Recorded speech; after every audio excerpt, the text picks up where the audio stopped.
Good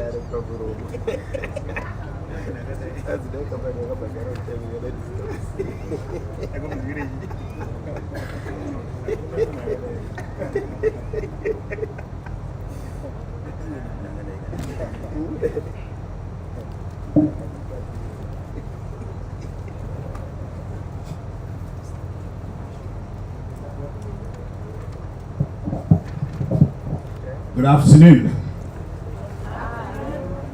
Guys, can I have a bit of energy? You guys are just coming from lunch. Good afternoon.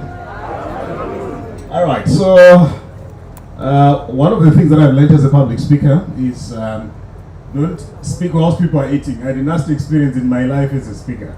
I realized people will be concentrating more on the food, not the inspiration. They don't eat inspiration.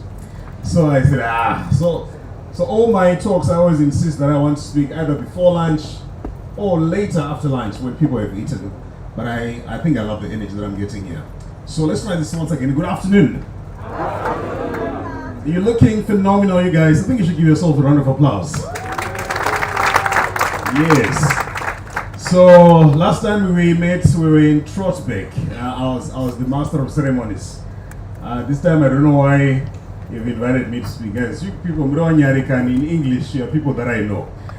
So allow me to observe protocol, Madam President. It's an honor speaking in front of you, our distinguished speakers and our distinguished presidium. Thank you so much for inviting me, and thank you so much for ensuring that this event comes out nice. I've been here a couple of times, but it's my first time to actually speak outdoors. So you guys are phenomenal. You're innovative, you're disruptive, you're creative, you are going places. Are you with me? Yes. So it's really good for adventure, and I think it's quite an exciting time to also get out and to just get to reflect.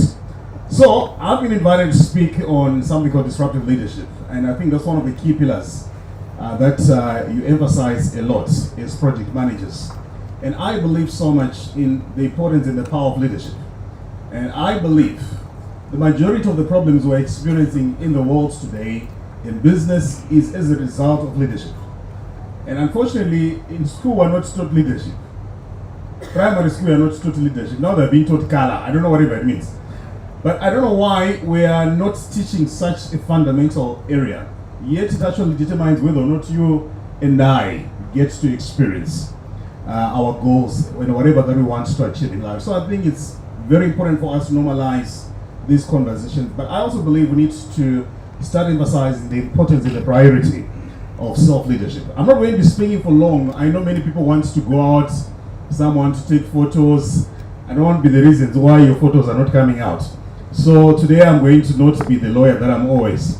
So one of the questions that I'm asked usually is, where am I? I'm going to answer that. So I want to do three things today. Number one, we want to talk about disruptive times. And I believe many of us, we are already experiencing this. And number two, how do we actually prepare for these disruptive times? And that's one thing that we need to really understand in this environment that we're living in. One of the statements that I tell people in the world of business, there are two things. It's either you're developing yourself to stay in business or someone is developing themselves to drive you out of business. Can I repeat this? It's either you're developing yourself to stay in business or someone is developing themselves to drive you out of business. And this is the reality of disruption. So every day when you're developing you, when you're thinking you're leading, someone is already positioning themselves to drive you out of business. And this is one thing that constantly needs to keep us focused in terms of continuously improving. How do we stay relevant? How do we stay in the game? And one of the things that I notice in the world of business is no one is too big to fail. Hello? No one is too big to fail. So for a long time, you hear this company has got 100 years and so forth and so forth. But what seemingly is actually a strength can actually turn out to be weakness. And that's why we need to constantly be asking ourselves, how do we actually prepare to become disruptive leaders? And how do we plan for disruptive times? One of the statements that I like is by a gentleman called Richard Buckminster Fuller, and this is what he says: you don't change things by fighting the existing reality. Are you hearing this? You don't change things by fighting the existing reality. To change things, develop a new model that renders the existing obsolete. Are you getting this? So I don't need to fight competition, I don't need to fight whatever. I simply need to develop a new model that renders the existing model obsolete. Which is why these conferences and these engagements are very important, because we want to constantly focus on ensuring that we are not rendered obsolete. Disruptive leadership. John Maxwell says something very interesting, I think it's so quite profound. He says everything rises and falls on leadership. So when I was doing the French Revolution, I studied history when I was doing A level. There is a theory that's advanced, and they actually say revolutions only happen during times of weak leaders. Are you hearing it? So the fact that you're toppled actually means you're what? You're a weak leader. Because if you're strong, no one will topple you. I get this. No, I'm not doing politics, guys. This is elections. I'm just trying to be as innocent as possible. But this is the point. If a revolution happens during your time, it's actually a testament to your effectiveness as a what? As a leader. Because if you were strong, you were going to be in power. But I think it still also applies to various sectors of business. If your business collapses during your time, what does it mean? It means you're a poor leader, you're a weak leader. If a business thrives during your time, it means you're also an effective leader. And this is the reason why I always say the best time to distinguish between an effective leader and an average leader is a crisis. And I think Zimbabwe is one of the perfect grounds where you can actually say, I'm effective. You see, I always tell people, if you're going anywhere in an interview, just tell them you're Zimbabwean. Are you with me? So just being Zimbabwean is already testament. It's already testament that you're effective. Are you with me? Yes, just be Zimbabwean. So just tell them, I'm what? I'm Zimbabwean. Guys, never underestimate someone who went into 2008 and woke up alive. 2008. Yeah, 2008, some of us were still innocent, we were in varsity. No, you would go to school with a certain bus fare. Next time, you're actually a data. Are you with me? Why? Because it's no longer enough. You come from there speaking correct English. 2008, 2009. Now, we also survived 2019 SI33. I mean, survived SI33. SI33 is the one that dispelled the myth that the bonds not in the US dollars were brothers. So, so one day we were told, and we've been saying, that these guys are what? Are 1:1. Zim. And recently, many people were now thinking about withdrawing all their nostrils. Are you with me? Yeah, why? They saw some message which was later on discarded by anyone. They said, no, we never wrote it. But someone actually wrote it, I know that. But who? No one wants it. So we're already operating in such tumultuous times. Nothing is predictable. During the COVID times, we used to be told about the new normal. But in essence, the environment that we operate in is the never normal environment. And this is the very same environment that we're actually supposed to be delivering on our mandates. This is the very same environment that we're supposed to be delivering results.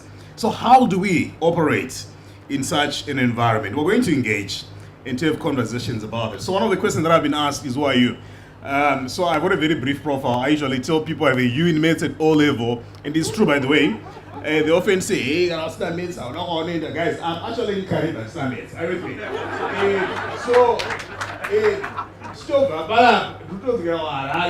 please translate for him. So, I'm turning mates, everything. Hey, I'm not on it, guys. No, that's not true. Look how farmers are still on me, that's not me. So, yeah. So So one of the things that Zimbabwe has taught me is something called courage and being daring. You see, in Zim nowadays, I don't know for those who have been going in shops in the past few days. How many have been visiting the shops in the past few days? So actually in counseling before going to a shop, are you with me? Because you can meet something that can alter your very, very core belief systems. Yeah, I know. I was going through one animation, a cartoon, which was, I think some of you saw it, where someone was asking, is this price for the fridge or the chicken? Are you with me? And yeah, just imagine. So when I was coming in the morning, that's when I actually got to experience first-hand reality, the realities of inflation. I paid for a toll gate. I paid 11,000 for a toll gate. Yeah, for a toll gate, just to pass through. You see, toll gates are very interesting. They don't do anything. They just tell you, give us money. Are you with me? Yeah, so you have to leave 11,000. So this is the reality of an environment we are operating in. But interestingly, regardless of the fact that you're going through such an environment, you still need to be giving results. Yeah, so you in maths at O level, I have no plans of rewriting maths again. I won't. You find X, why hide it in the first place? Are you with me? Yeah. So I don't understand. Someone will write something until you find it. Like, if you want it, look for it. Are you with me? Yeah. So, I don't know why. So I asked a number of my lawyer friends who has got mates. Only to realize quite a number of us, we don't have these things. But I've noticed it's very easy to add money. You don't need to do X plus X. It's either 100 plus 100. Are you with me? Yeah. So I'm a lawyer by training. That's what I actually do between 8 to 5. So one of the things that I always tell people, I'm also trying to defend my profession. We are usually accused of lying. We are not liars. Are you with me? We're actually good people. Very, very good people. Sometimes we also happen to deal with some dishonest clients. That's the truth. So one of the nasty experiences I had in court when I was doing criminal law, my early days. So this guy, during evidence defense case, I asked him, do you drink? He says, no, I don't. Then I bring a witness. You know what the prosecutor does? The prosecutor asks a question that I never thought about. The prosecutor gets to ask my own witness, who was supposed to defend this guy. He says, does this guy drink? So my client, the accused, said, no, I actually go to Salvation Army. I actually uniformed member. No, I don't drink, only water, and so forth. Imagine this guy comes and says, no, I was actually drinking with him last Friday. And I'm like, what on earth is this? So there's a story that I always share. Some of you guys, I think you've heard about this story. This guy goes to court with this client, and so one of the most depressing moments, I think you've been reading what's been happening about some of these popular figures in society. When you're incarcerated, that's the most depressing moment. Yeah, especially when the client's wife gets to ask you, when is my husband coming back? Yeah, very depressing. And you know that they are going with the prison services track. That's very depressing. So this guy goes into court with this client. Defense so hard to ensure that this guy is not convicted. So fortunately, this guy is actually acquitted.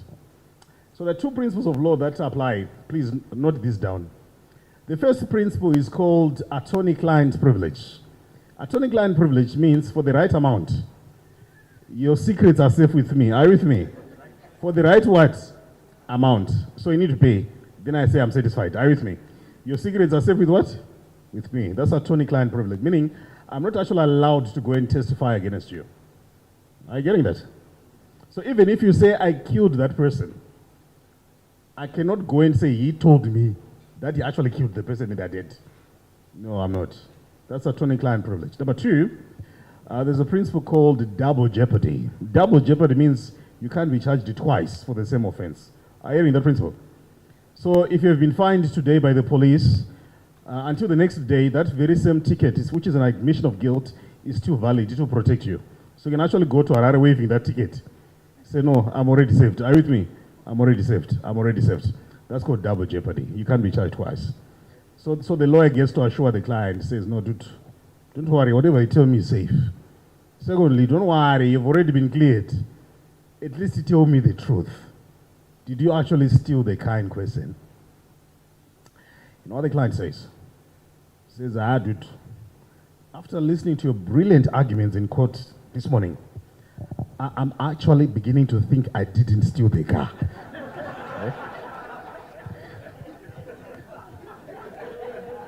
Yeah. So guys, understand this. So that's what I do between 8 to 5. I'm a lawyer. But one of the things that I really enjoy besides doing law is something called people development. I believe so much in human potential.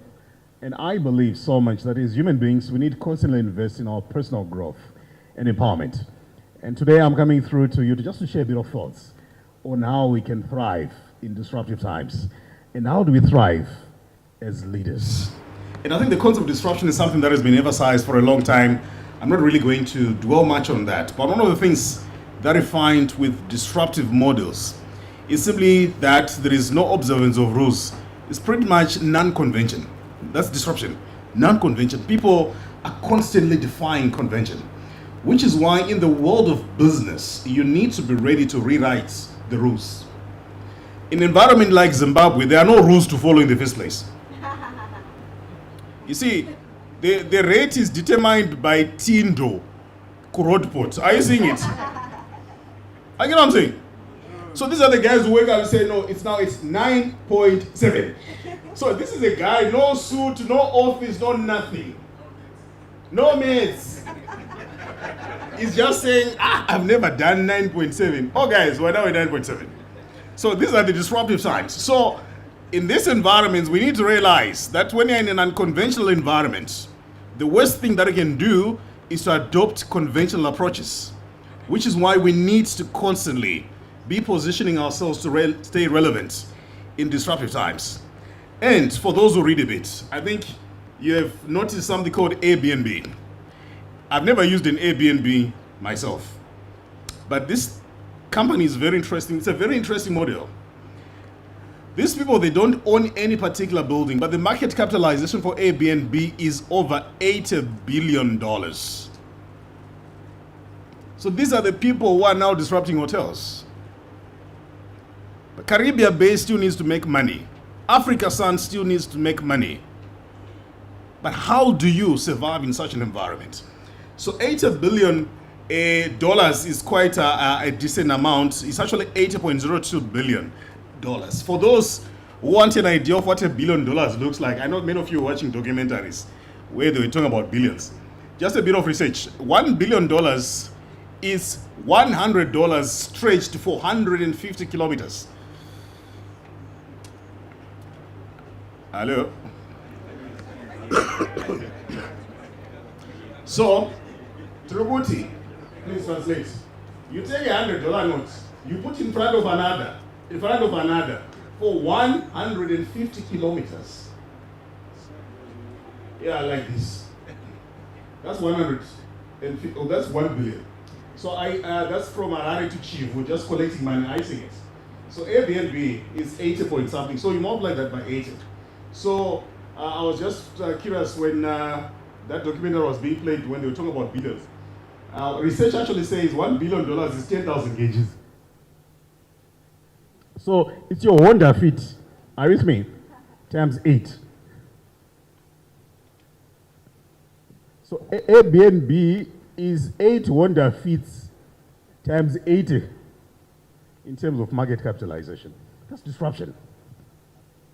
So in Zim, we lost $15 billion. That's from Harare to Johannesburg, and you come back. That's the amount we can't find up to now.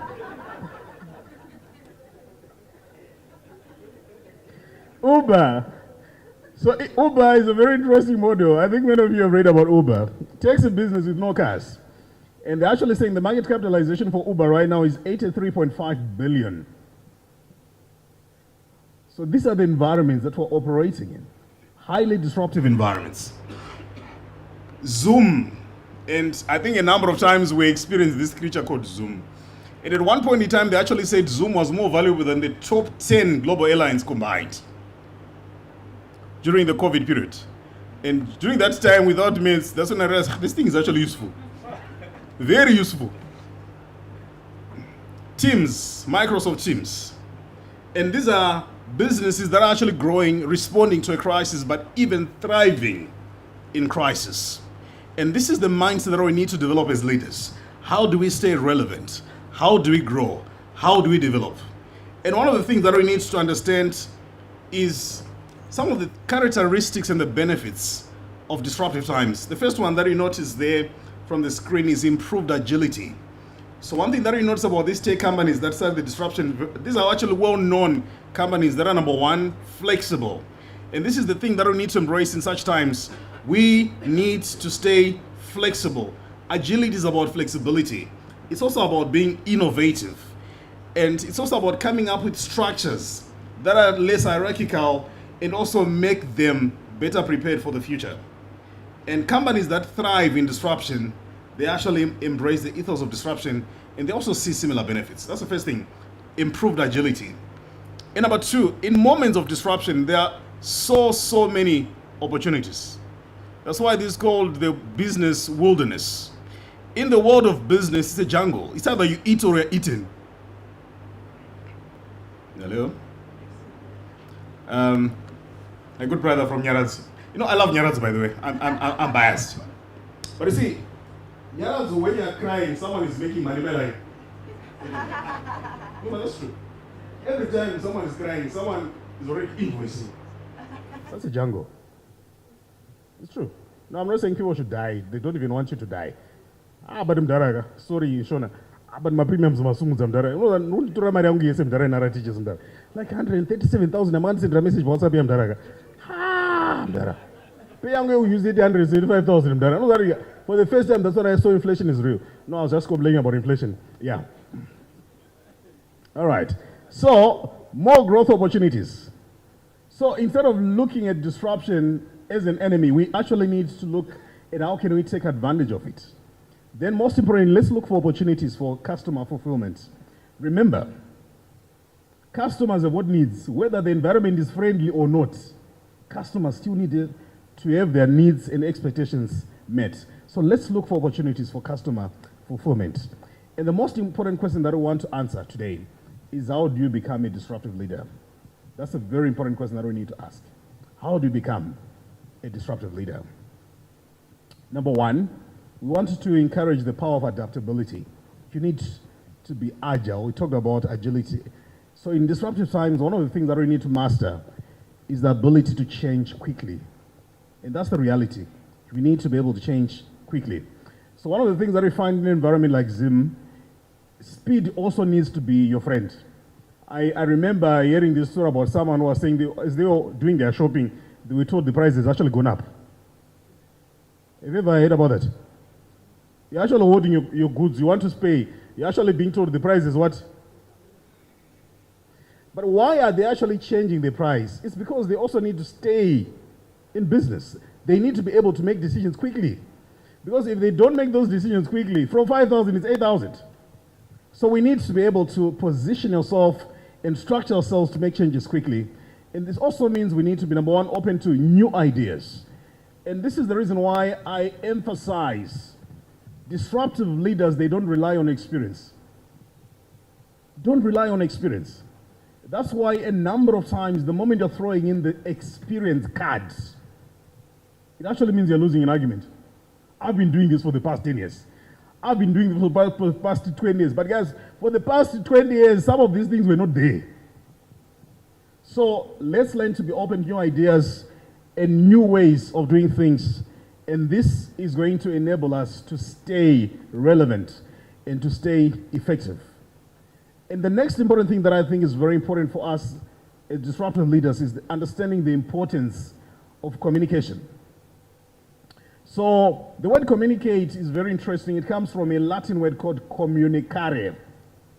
That's the word communicate. So when I was growing up, I used to like, so that's these big words, flabbergasted, you mesmerized, which other big words? Lambasted, I used to use look for the thesaurus, to look for those big words, throw them in. Yeah, and people would be scared of me at times. But I actually realized one day when I was looking into the word communicate, it actually means to share. That's communication, to share. So, yes, it's okay to sound technical and so forth, but we need to actually emphasize the importance of clear communication. Clear communication, clarity of communication is key in times of disruption. We need to ensure that all our team members are actually informed of what is happening and what is expected of them. You see, the most disturbing thing is every day waking up and you don't even know what to do. And I've engaged several entities where when you're doing a team building session, they actually tell you, I don't even know my job description. But they're on the payroll. Are you with me? So, do your team members actually know what is happening and what is really expected of them? And I think we need to prioritize the power of communication. And I also think as leaders, we need to learn how to become better communicators. And the third thing that I think is very important as well, as a leader, as a disruptive leader, is understanding the importance of empathy. So there is a difference between empathy and sympathy. Then the definition is very interesting. The distinction is very interesting.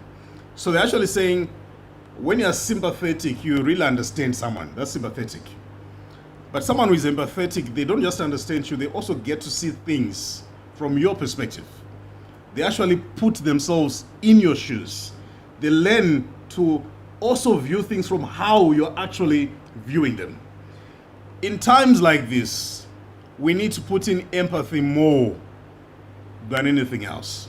Why? Because in disruptive times, stress is real. It is real.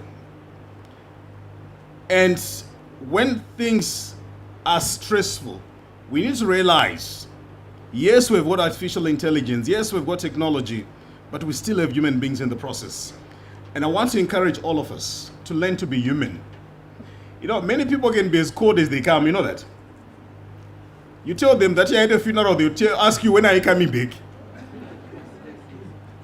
You tell them, no, I've just been operated. Okay, but when are you coming back?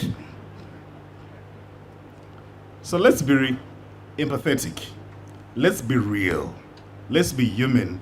And let's also understand, I like what John Maxwell says, great leaders touch a heart before asking for a hand. Connect with people. Really, really important. And you also need to actually understand the needs of your team and their concerns. What is really affecting them? What is coming in their way? Why are they not really performing the way they are supposed to be performing? So let's learn to be empathetic. I was reading about this gentleman. They actually say he deliberately visits his team members. Just get to know how are they doing, how are they surviving in such an environment, and how are they coping. And one of the things that I want to encourage you, everyone, let's learn to check on each other, especially in Zim. You see, at times, sometimes we think everyone is sleeping, but they're actually awake. Are you with me? You see, at this level, things are happening. You really need to be checking on each other. Are you well? Are you okay? It's very okay. Let's normalize checking on each other. And most importantly, in organizations, let's normalize wellness. And I liked what you're talking about, wellness. We're operating in very stressful times. It's very important to encourage wellness. Emotional wellness, relational wellness, financial wellness. It's very, very important so that your team can also stay motivated and stay encouraged. Then, one of the things that we need to do as leaders, let's learn to encourage collaboration, the power of teamwork. If you're operating in disruptive times, we need to understand that working together as a team is very crucial. Together, each achieves more, the definition of a team. So let's look for opportunities for collaboration and create an environment where people are free and feel comfortable to share ideas and opinions. And I think many of you saw a video clip where Memory Ngui was speaking about psychological safety. And I think it's so very important. Let's create atmospheres where we allow people to also bring out their brilliant selves. You see, there are certain environments where being dull is incentivized. Are you with me? No, the people don't want someone who looks brighter or brighter ideas. So some people usually prefer to keep things to themselves. But let's also create an environment where people are also able to bring ideas to the table. And let's create psychologically safe environments where employees are vulnerable to make suggestions and to look for opportunities to grow and to make things happen.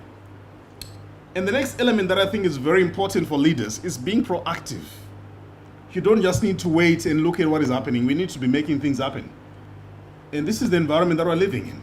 Make things happen. And when you make things happen, you are refusing to be a victim.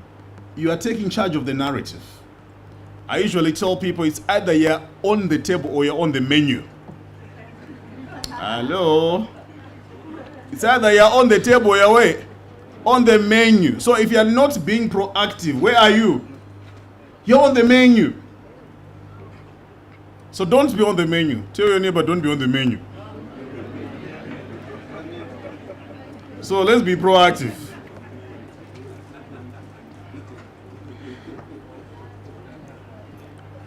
So let's be proactive, identify potential challenges, and let's also address them before they actually become major issues. That's the power of being proactive. And one of the most important things that we need to actually do in disruptive times is to heighten our levels of focus. Let's stay focused on our goals. Let's stay focused on our goals, because in disruptive times, it's actually very easy to be distracted. But focus, put your mind on the goal. So I usually tell people this statement. Please translate for my good friend here. Do not focus here. So mroyi chiro akasvika uchiplay Z World kuba kwenyu hana basa nayo afambira iwewe handizoka. Yeah, so that's focus.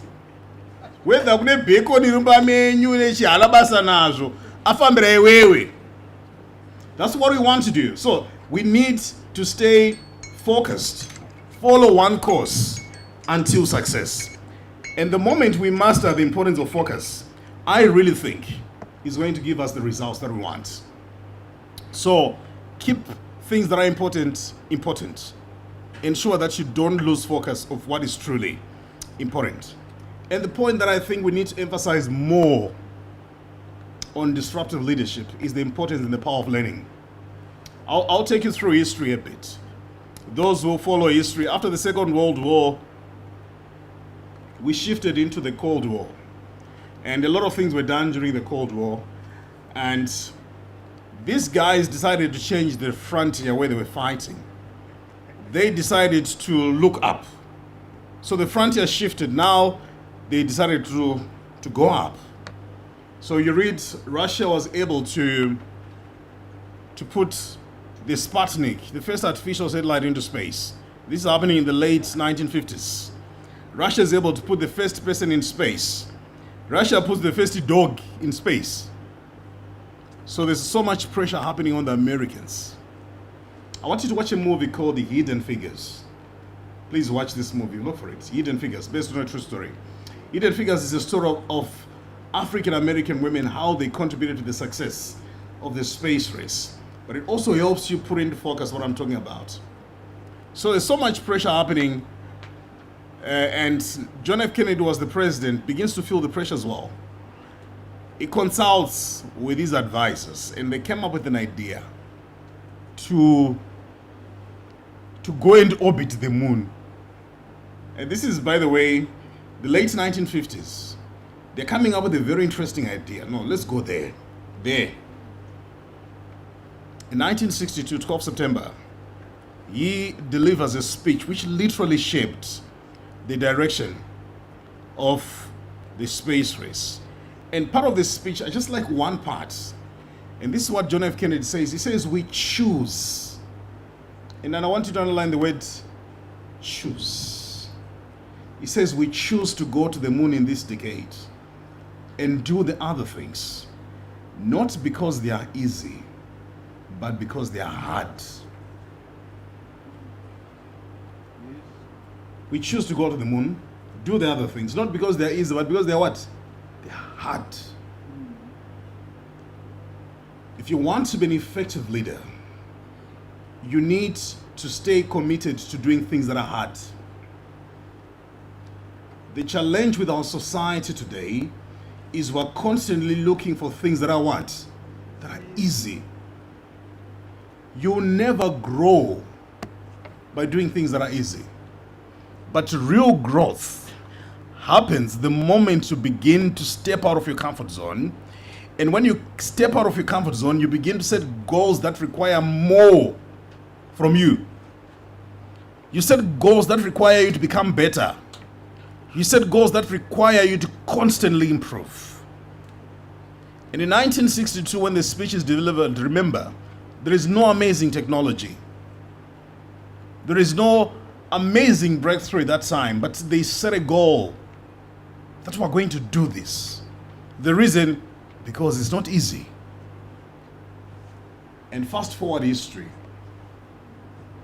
1969 July, Neil Armstrong says, that's one small step for a man, one giant leap for mankind. 19 July. But just a bit of stats. Did you know? The rockets which sent these three guys into outer space in 1969 was the size of a 42-story building. 42-story building. Just to give you an idea, it's taller than the Reserve Bank building.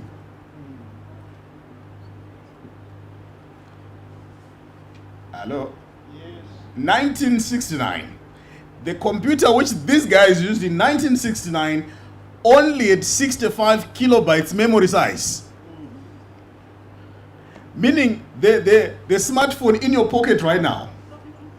Hello? This thing in your pocket right now, whether it's original iPhone or any phone. No, I don't use iPhone, guys. You're part of us. You're like me. Any phone, it's over 100,000 times more powerful than a computer which was used to send a gigantic rocket into space in 1969. And my challenge to everyone today, we are operating in times of artificial intelligence. You know, I was introduced to AI by a good friend of mine in here. Guys, that thing is wicked. It just makes life easy. It just makes you look smart without doing anything. But I'm saying, if people in the 1960s were able to do tremendous things with limited technology, what about us with access to even better technology? And my challenge to everybody today is I want you to make a commitment to continuously learning and to improving yourself. Continuously learn, continuously improve yourself. I like what Eric Hoffer says. Those who don't know Eric Hoffer, very interesting literary guy. They say he lost his sight when I was 5 years of age. Miraculously recovered his sight some 6 years later, and he was so worried that he might lose again sight. So he developed a habit of voracious reading. He would read everything that would see, everything, because he thought by the time that he loses again sight, he should have consumed a lot of stuff. But interestingly, didn't lose it.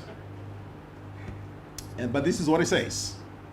He says, in times of change, learners inherit the earth, while the learned will find themselves perfectly equipped to inherit the world that no longer exists. Learners inherit the earth, whilst the learned will find themselves perfectly equipped to inherit a world that no longer exists. And that's why I want to challenge all of us. Don't be a learned person. I always tell people in my profession who want to call themselves learned colleagues, I'm not a learned colleague. I'm a learning colleague. Learning is a process. Learned is a destination. But leaders are lifelong learners.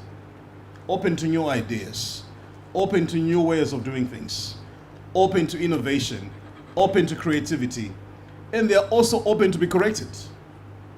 And through that, it does help. I like what Alvin Toffler says, the illiterate of the 21st century. It will not be those who cannot read and write, but those who cannot learn, unlearn, and relearn. And that's what I want to challenge you. To learn, unlearn, and relearn. Gentlemen, ladies, it's been a great pleasure speaking to you. Thank you so much for the invite.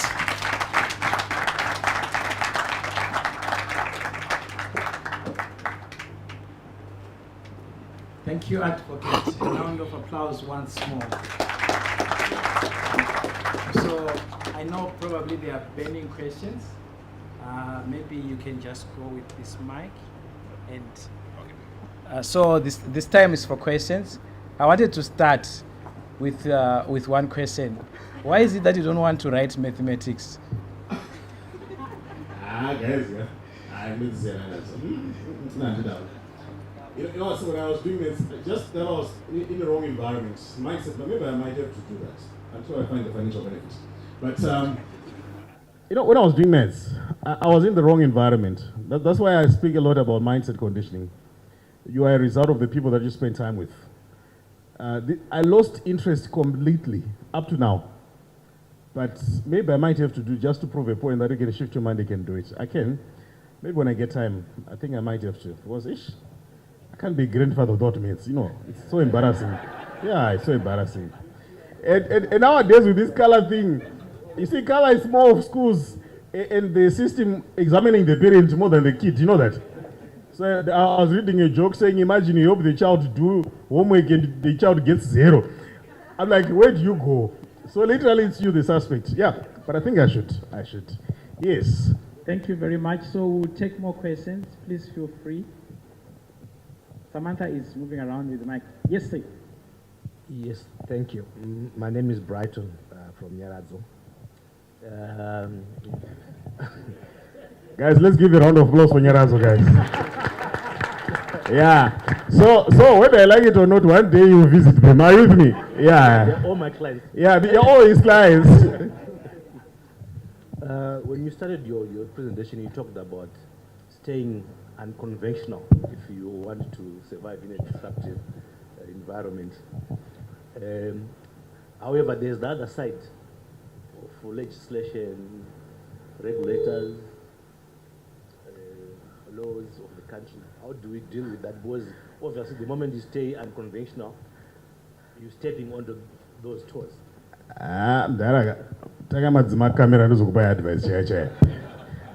All right, so it's unconventional within certain parameters. But I think during the time when we were still lying to ourselves, that is 1:1, and interbank, blah, blah, blah, I think that was one of the greatest lies. So you find in this environment, sadly, but this was the reality, even formal businesses were going informal. I think you noticed that. Why? Because that was the only way to survive. But I actually think this shift, of course, it has shaken a lot of things. But it also allows you flexibility in terms of your pricing, in terms of how you do your things. Because back then, remember when you wanted to review your premiums, you had to go to whatever. Then now, I remember telling me a message that no, we're indexing it with the interbank, which I think was quite innovative. But now I don't think you ever end up using interbank. You're just using whatever rate you want. But at the same time, if you actually don't do what you're doing, you won't be able to survive. So it's also about being able to understand what makes you survive, what makes you be able to deliver on your mandate, and also how you can also be able to pass on the organization to the next generation. So I really think it's creativity within certain parameters, but also the environment really plays a key role in terms of how a businesses can actually thrive, which is why I say the role of politics mainly is just create an enabling environment where businesses are allowed to be creative. And I think that's more and more of the conversation that we need to do, where government needs to just realize that its role is just create conditions where we are more and more creative. Otherwise, yes, it's not an easy environment, but guess what? That's what makes us in business in the first place. I hope I've managed to answer you. Yeah, but more answer, we'll talk outside camera. Yeah, because I don't want to be quoted. Yeah. Oh. Thank you. Thank you for the presentation. I think maybe before I move to my contribution, I wanted to comment on, just to add on to your response. I think especially the environment that we are in at the moment, the question really is, or rather for most businesses, is whether you want to over-comply with the existing regulations or you want to focus on survival. So I think most formal businesses have realized or have decided that it's important to survive the current environment and focus more on growth, but without too much overstepping on the existing regulations. Anyway, my comment was just to say, I think you mentioned a very interesting and powerful dynamic regarding creation of psychologically safe environments for employees to make contributions. Because I think one of the serious culture issues which most organizations face is that employees sometimes with very brilliant ideas sometimes are unable to express themselves properly. Yeah. Because the moment sometimes some employees, especially in some organizations with toxic cultures, the moment an employee seems to be more brilliant, if I may put it that way, than the superior, especially expressing yourself outward, it then becomes more or less complicated because there are succession dynamics that then come into play, whereby it would then seem like you're going ahead of your time. So it's important for organizations to create those environments. That was just going to be my comment and contribution. Thank you. All right, thank you so much for that. Next question, comment. Okay, I wanted to ask something along the same lines, because it's easy to say let's be more innovative and more flexible when you are in a private sector environment. You find that with government, you're more restricted. You want to do a project, you have to go through PRAS first and some other obstacles along the way. Yeah, true. And how do we ensure that as Zimbabwe, the government keeps on functioning during times like this and is able to deliver services that help the citizens? Government. Government, I'll tell you one thing. the biggest problem is they're not here. That's the biggest problem. For your own information, I actually think in Zim, some of the brilliant ideas, they go to places where they're never read, like Twitter. You've ever looked at the quality of discussions we have on our WhatsApp groups, saying, no, what needs to be fixed, the fundamentals need to be in place, but no one is taking them to the places where that information is supposed to. So with government, to be honest, it's a lot of work. It's a lot of work. I think what we need is maybe when you get an opportunity, let's get to raise those conversations to those levels. Because as government, I think you may notice before we got a cell phone, that you actually just been caught for a long time just to get a cell phone. Then when a cell phone comes, now we're now talking about Starlink, etc., etc. It's a culture. I mean, changing a culture takes time. But I hope more and more of those conversations are going to be had, and the right people, I also hope, they're also going to hear those conversations and begin to also see different ways and better ways of doing things. So I really agree and understand where you're coming from. I hope I've managed to. But also, most importantly, let's pray for the government. Yeah. Why are you laughing, guys? They need our prayers. Yeah. All right. Next question. I think it's Oh, it's okay. Thank you very much, Advocate, and thank you, Tim, for the questions. So Arthur is still with us until tomorrow morning. Those who want responses off camera or who want client attorney privilege For the right amount, yes. for the right amount, please feel free. Let me also take this opportunity to showcase what Arthur is a well-known author. Arthur is an author with a number of books. For those who want books that are signed by him, please feel free to see him. Thank you very much, Advocate. Thank you so much. Great pleasure.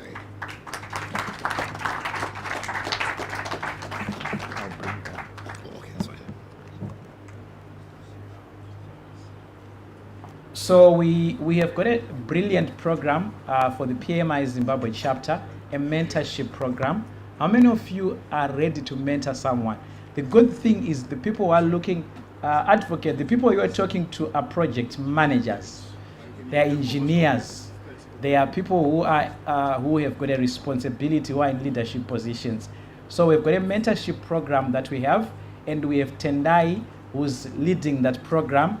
And I'm sure Tendai is looking for more volunteers who are willing to mentor someone. So Tendai is going to come forward and speak just briefly. Thank you. Let's put our hands together as Tendai comes.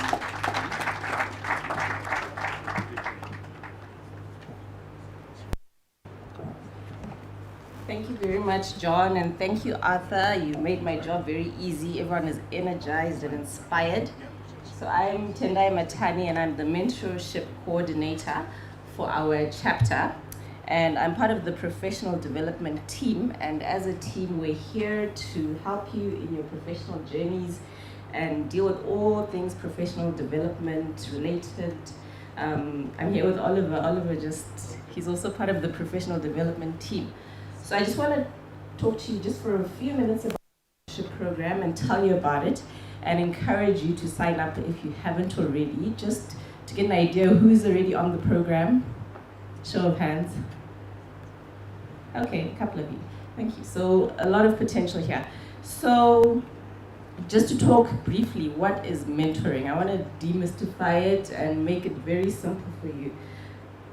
And I'm going to give you a very easy description. Mentoring is a professional relationship where an individual supports a colleague by sharing professional knowledge and experiences using their skills and personal attributes. So if you're someone with some professional knowledge and experience and you've got skills, you can be a mentor. So our program is a platform. We've provided a platform and we've got a very simple framework. So our framework is going to follow what we think a typical mentoring journey looks like. There's an initiation stage where a mentor and a mentee get together. And as the chapter, we've made this very simple by actually pairing people. Then we're going to go into a cultivation stage where the mentor and the mentee take their walk together in this professional journey where they're learning from each other. But the mentor, we expect, is the one who's sharing and helping the mentee develop more. There'll be a separation phase. You won't be doing this forever. And as our inaugural program, this is going to be a 6-month program. We've just started it, so I'm really encouraging and looking for more people who want to sign up. We've just started this about 2 weeks ago, so whoever wants to join and get mentored or be a mentor, we're still taking up. And it's going to run for 6 months, and at the end of 6 months, we expect you to go through a redefinition stage where you're no longer mentor or mentee, but your relationship takes on a different kind of journey, I guess, whether you become colleagues, but there will be an end to it. You won't be mentoring this person forever. So I think that's it from me. So I'm going to put a link for those who want to join into our group chat. And you can also come and see me and talk to me if you want to know more about the program. I don't know if, John, I've got time to ask for 1 or 2 questions if anyone has a burning issue. Otherwise, please see me anytime and check the chat in the next few minutes for the link to join the program. Thank you very much.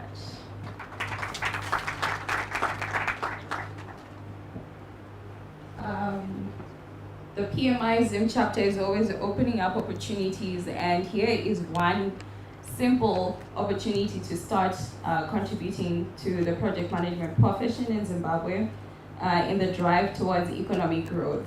Ladies and gentlemen, it's been such a very refreshing day today, and I must say we have concluded on all our presentations for today. So we just have one final activity that is a group work assignment that we're going to do. Otherwise, for the team that is joining us online, thank you for joining us for day 1. Be with us again tomorrow for the rest of the program. And we do wish you have a very restful, relaxing rest of the afternoon, thinking about brilliant ways to bring value to the Zimbabwean economy. So thank you for joining us if you're joining us online, and let's chat again tomorrow. Those that are here present today, I would like to take this opportunity to invite Oliver, or its director, Oliver, who, as well as also Engineer Chaza. I'm not sure if they're still with us.